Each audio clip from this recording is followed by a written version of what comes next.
For the last year and a half, really, we have seen Donald Trump's MAGA base continuously shrink. Sometimes by a little, sometimes by a lot, just depends on what the particular issue is that sets them off on any given day.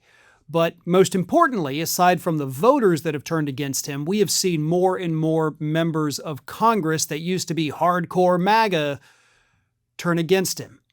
Former Representative Marjorie Taylor Greene, Lauren Boebert, who is now in a fight with him. We have seen pundits like Tucker Carlson and Megyn Kelly and Candace Owens.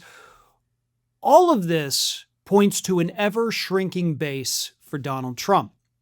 And that brings us to another Q&A, this one from Scorpius, who asks, what do you think the red line is for the MAGA supporters? The this far and no farther, cross this and we're done line. Do you think that line even exists, theoretically?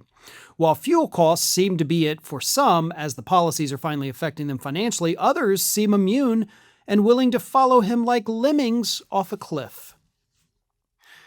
And it depends. There's two answers to that question that, of course, are contradictory.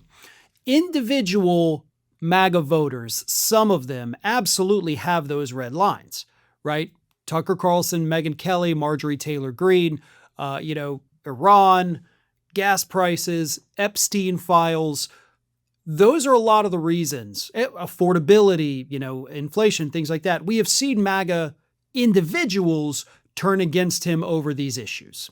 So for some individuals, there absolutely is that red line. And I think Epstein and Iran were two very firm lines for a lot of people. I mean, I didn't think we would ever see Marjorie Taylor Greene turn against Donald Trump. And we did.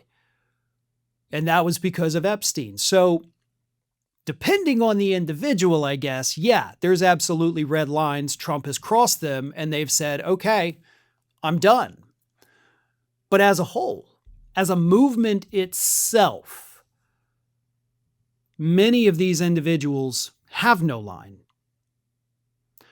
A great example, and this is a segment I did, I think, 2 weeks ago about the dumbest MAGA supporter ever.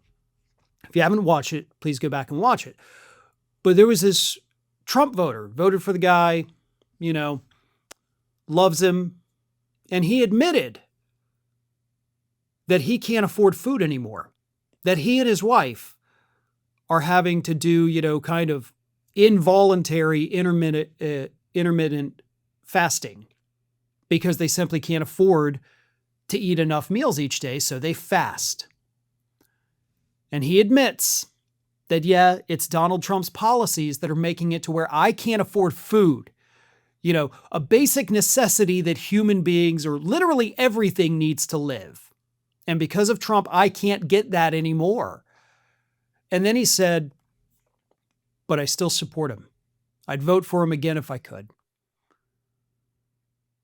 So we do have people in this country who understand that my choices, my bad choices to support this guy have ruined my life, but by God, I still love him and I'd do it again in a heartbeat. I'll destroy myself to help this guy who wouldn't piss on me if I was on fire.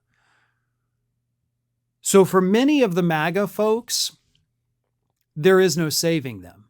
There is no convincing them. There is no red line. They will, as you put it, Scorpius, follow him like lemmings off a cliff. He won't be going over, but they sure as hell will. And many of them, by their own admission, already have.